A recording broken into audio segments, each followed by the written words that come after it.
O Estrelando está começando e mais uma vez estou aqui com a minha amiga queridíssima do Rio de Janeiro, Celisa Beranger. Celisa, mais uma vez te agradeço muitíssimo a presença aqui no programa Estrelando. Eu que agradeço, é um prazer enorme estar aqui novamente. Também, principalmente agora que a gente pode estar pessoalmente, não através de live, né? Isso. Imagino que todos já devem conhecer a Celisa de diversos programas já realizados. Inclusive uma entrevista famosíssima que nós tivemos no meu canal foi com ela, já em 2017, falando do que 2020 ia trazer uma concentração de astros no céu.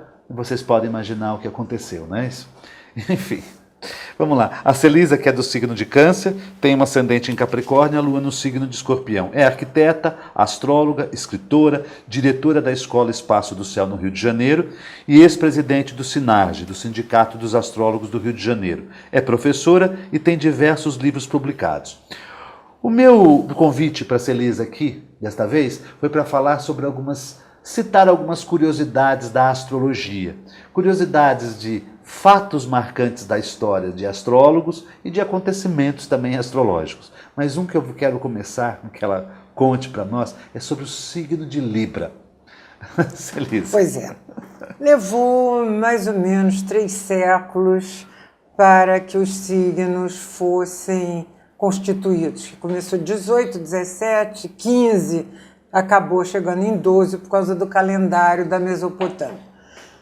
Isso, século V a.C. Então, os signos tomaram o nome das constelações que o Sol percorria no seu caminho aparente. E não existia Libra. Escorpião ocupava 2 signos. As pinças e o corpo e a cauda do escorpião. Século V a.C. No século I a.C., principalmente pelo ditador romano, que uns dizem que não foi imperador, Júlio César, começou a ver, junto com outras pessoas, nas pinças de escorpião, os pratos de uma balança. E começou a chamar de balança, e mandou cunhar moedas com balança.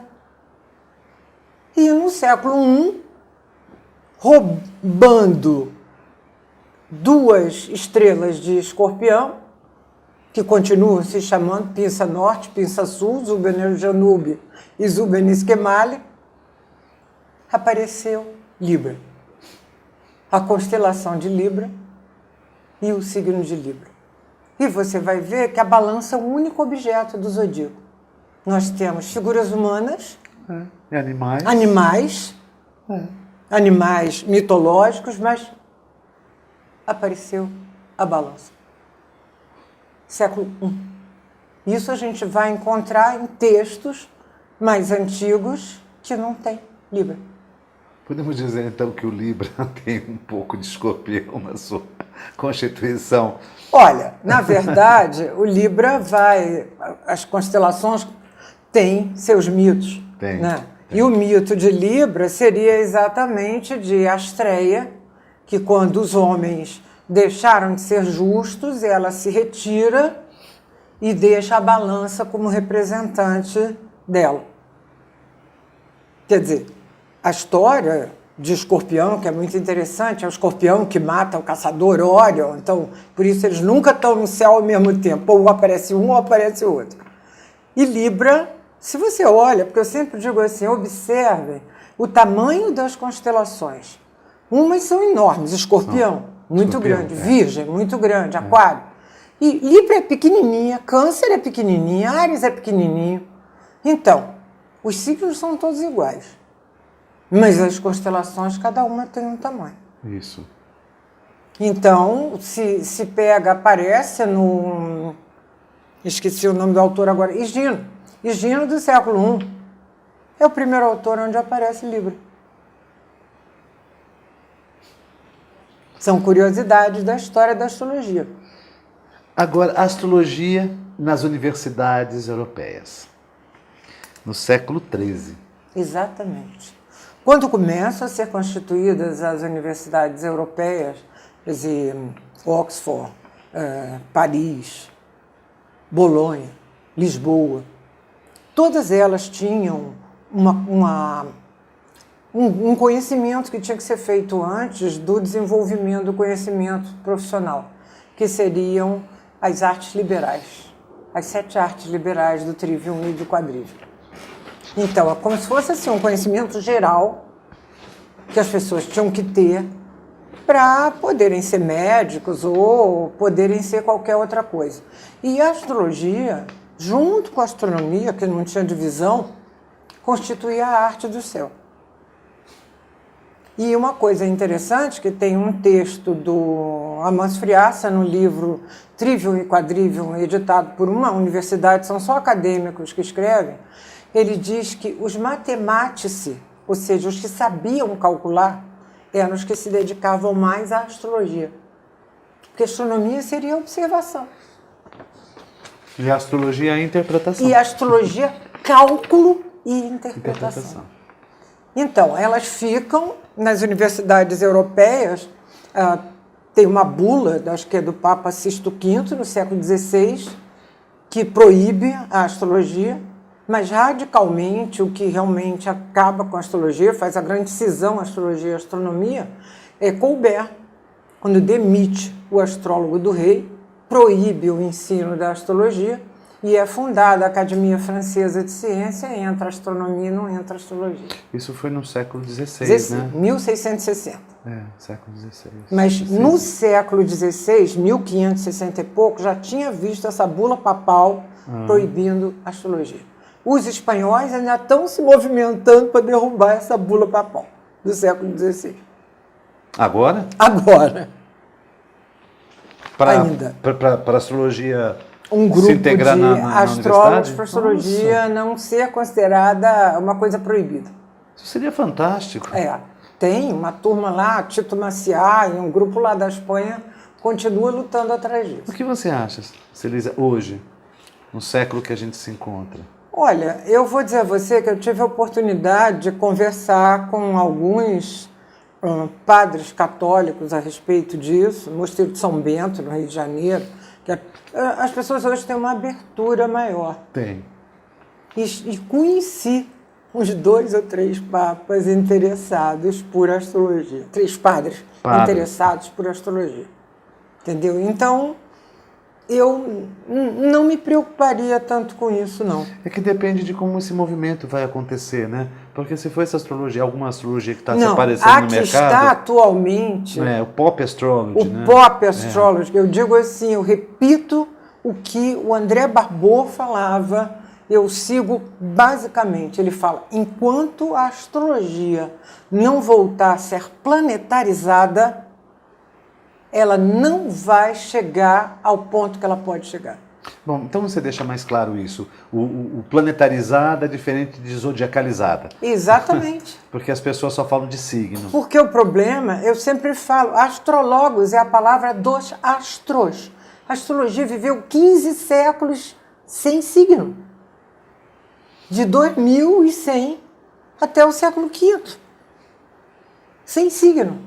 Eu achei gozado que eu botei isso num texto meu e uma pessoa me escreveu assim, e de que vivia a astrologia?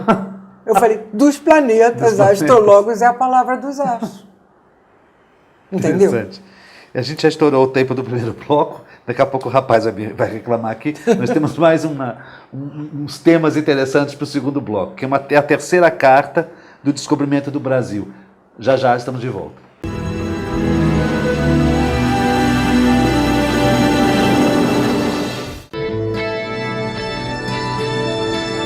Apoio. Euro, materiais para construção e reforma. Praça dos Andradas 110, em Santos.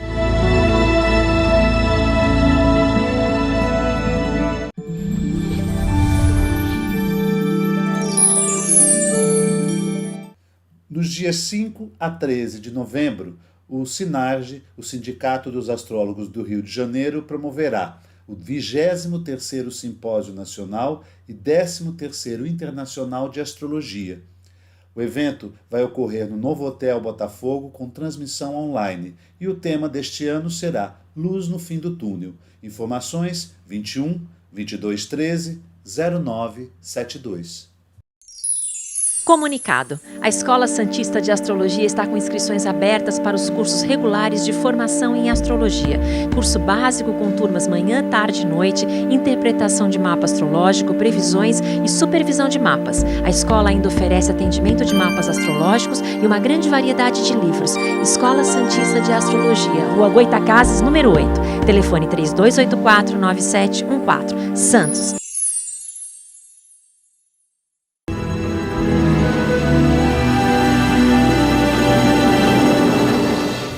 Voltamos ao segundo bloco, estamos conversando aqui com Celisa Beranger sobre as curiosidades astrológicas. E tem uma agora, que você vai nos contar, que é a terceira carta do descobrimento do Brasil, do João Faras, que é médico, astrônomo e astrólogo do rei Dom Manuel I. Exatamente. Do que se trata? Na esquadra de Cabral veio este senhor e, digamos assim, ele, na época dele, quer dizer, ali começo do século XVI, não tinha um médico que não soubesse astrologia, era considerado incompleto. E eu vi essa carta que está na Torre do Tombo, eu mandei buscar uma cópia dessa carta e ele se assina como mestre em artes liberais. Nossa. Isso significa que ele sabia astrologia. Ele é o primeiro a descrever a constelação do Cruzeiro do Sul. Desenha na carta dele, está desenhada a constelação. Ele reclama da nau. Essa carta, na verdade, se você disser assim, tem o que de astrologia? Quer dizer, não tem. Ele descreve o céu, diz a que horas eles aportaram, mas é para mostrar como o rei Dom Manuel mandou na esquadra uma pessoa de confiança dele. Astrônomo, astrólogo e médico. Então, porque estou dizendo a você, que a gente viu antes nas universidades, eles aprendiam.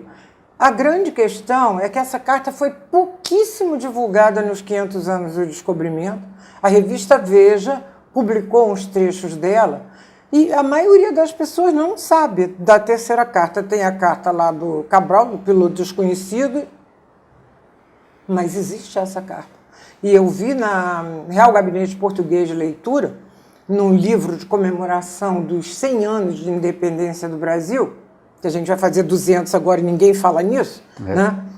A carta lá publicada com um desenho do céu em volta e os planetas e as estrelas. Então, essa carta, você não tem acesso. Se você for a Portugal na Torre do Tombo, você não vai ver, você tem que pedir para poder ver a carta, porque ela não está exposta. É um pergaminho desse tamanho assim. Qual o motivo? Não sei, não tenho a menor ideia. Celisa, tem os cálculos de Abraham para fins astrológicos. Do que se trata? A história é a seguinte. Eu tive o privilégio de ler no livro do astrônomo Ronaldo Rogério de Freitas Mourão, já falecido, né? 500 anos do descobrimento, que ele ganhou o prêmio Jabuti, que ele tem 3 capítulos sobre astrologia. E num deles, 3 capítulos sobre astrologia. Num deles, ele diz que o Abraham Zacuto, que escreveu o Almanaque Perpétuo, que eu até tenho, que eu consegui uma cópia dele, ele era uma pessoa um astrólogo que saiu fugido da França, passou pela Espanha, chega a Portugal, e ele diz que, graças aos cálculos do Abraham Zacuto feitos para fins astrológicos, foi possível fazer os cálculos corretos de latitude que permitiram os descobrimentos. Nossa! Lembra do que eu falei nas universidades? Que os matematici, os que sabiam calcular, eram os que se dedicavam à astrologia. E o Abraham Zacuto é uma dessas figuras muito importantes. Pois é, a astrologia está aí na nossa história, na cultura, nas artes e as pessoas não veem o seu significado, prioridade, importância, né? Infelizmente. Enfim, você tem um outro tema aqui que eu queria conversar, que eu acho esse bastante interessante, até porque o livro da Elizabeth Tessier, ela tem um livro é chamado Estrelas e Moléculas. Foi o título que eu tirei desse livro para usar uma das colunas que a gente escrevia no jornal, que eu achei muito interessante o nome Estrelas e Moléculas, né? O livro é muito bom. É, muito, muito, muito. Ela e a discussão com um cientista... Não é o Henri Labourri? Henri Labourri, isso. Os dois debatendo. Isso. Ela como astróloga, ele como cientista, exatamente. né? E é na mesma linha, né? Na mesma altura, mesmo nível. Mesmo toque. Os dois ali. O que ele comentava sobre a ciência, ela conversava, ela acrescentava e tal. Achei muito interessante. Aí você coloca aqui a Elisabeth Tessier, a revolta dos acadêmicos com relação à sua tese de doutorado em sociologia. Conte essa história, porque Exatamente. Elisabeth Tessier, ela era uma estudiosa, né? Ela tem alguns livros, eu tenho alguns livros dela traduzidos em espanhol. Ela era manequim, não era? Era manequim, modelo. Entendeu? Não, ela tem bons livros, eu tenho em francês mesmo, eu gosto de ler em francês, eu tenho bons livros. Ela era, digamos assim, uma pessoa muito conhecida na Europa, porque ela atendia presidentes, reis. Mitterrand, ela foi a história de Mitterrand, o Juan Carlos da Espanha e alguns árabes lá também, que ela também atendia. Ela ainda está viva, mora na Bélgica, para não pagar os impostos na França. Jura? Sim, e, na verdade, Barbot não gostava dela porque dizia que ela era muito midiática. Não, basta te dizer que eu tenho um livro dela que se chama Todos os Perigos, 2012 até 2016, Todos os Perigos. É um livro grossão assim, é um livro de astrologia mundial, mas as últimas 50 páginas são previsões para os signos. Quer dizer, aí a Barbot fala, não pode, tem que jogar fora. E ela é ótima astróloga. Ela é. Muito boa. Então, eu não sei se por causa desse livro do Henri Labourri, ela resolveu fazer uma tese de doutorado na Sorbonne. E ela encontrou um orientador, que eu esqueci o nome dele agora, que deu todo o apoio a ela. E ela foi apresentar, acho que isso foi em 2001, ela foi apresentar a tese, tinham umas 2 pessoas na banca, famosos e importantes também, e a metade das pessoas estava lá para criticar, para vaiar, e quando eles decidiram continuar, a metade do auditório se levantou. Tá brincando? Não estou brincando, não. Teve um abaixo-assinado de 100 e poucos acadêmicos pedindo à Sorbonne que não aprovasse a tese dela. Mas a tese dela foi aprovada. Na verdade, o orientador dela diz que a tese dela está toda correta. Outros acadêmicos também definiram que seria o problema da França com a sociologia, o problema não era nem em relação à astrologia, de favorecer a inclusão, por uma série de outros problemas políticos, mas ela teve a tese aprovada, ela recebeu o diploma de doutor em sociologia. Mas isso foi um escândalo na Europa. Pouco se soube aqui, mas... como é que era o nome da tese dela? Astrologia, fascinação e crítica, alguma coisa, um estudo epistemológico da astrologia sobre o enfoque de fascinação e crítica. Então, é uma coisa que, digamos assim, lembra a gente um pouco Michel Gauquelin, que teve o trabalho dele também recusado pela maioria dos acadêmicos, só meia dúzia que aprovou, e que esses que aprovaram dizem que o trabalho dele está absolutamente certo, mas Gauquelin não foi aceito porque era astrologia. E o que eu fiquei surpresa de ver o da Elisabeth Tessier, que foi dito isso, não é. É porque ela entrou numa linha de sociologia que o meio acadêmico francês critica. Que coisa interessante. Você lembra certa vez que eu te entrevistei aqui, fizemos sobre a concepção, o mapa de concepção do Eugene Jones, né? Do levantamento que ele fez das mulheres que não eram férteis. Sim, com certeza. E a fase de lua. onde ele descobriu que a fase de lua que a pessoa nasce, a mulher tem Seria a fértil, maior fertilidade, exatamente. das 12 às 24 horas que antecede aquele horário para ser utilizado. Isso é muito interessante. Não, isso é muito interessante, Nossa, mas é o que prático aconteceu também. com ele, o do Jonas, Do Jonas. doutor Jonas, a questão dele foi que a Rússia invadiu a Tchecoslováquia e fechou o centro dele, porque Também. ele conseguiu. Ele tinha 10 cientistas trabalhando com ele. Fantástico. Não faz muito tempo que ele faleceu. Não, ele faleceu uns 3 ou 4 anos no máximo.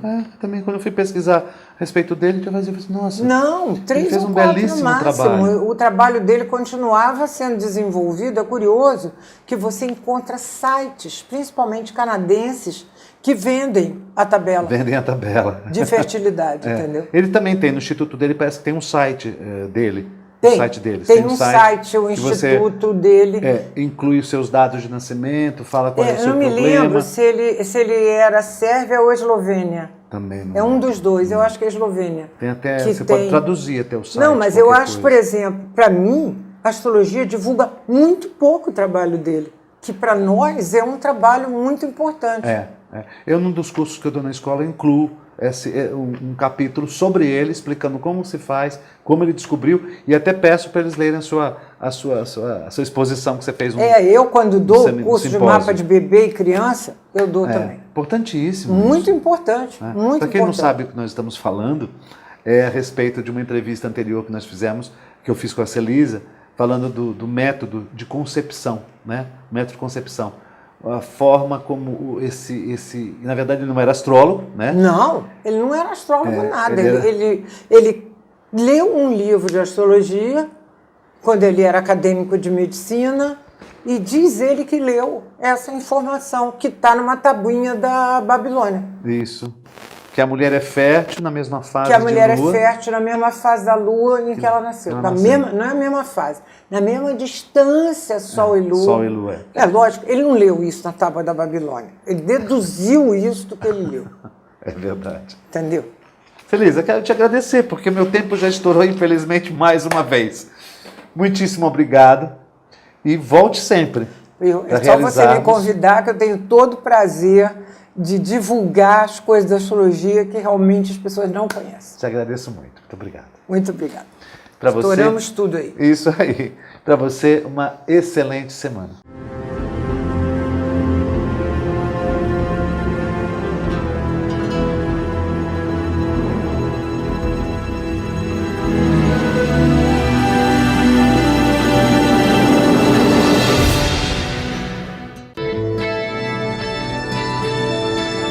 Apoio. Euro Materiais para Construção e Reforma. Praça dos Andradas 110, em Santos.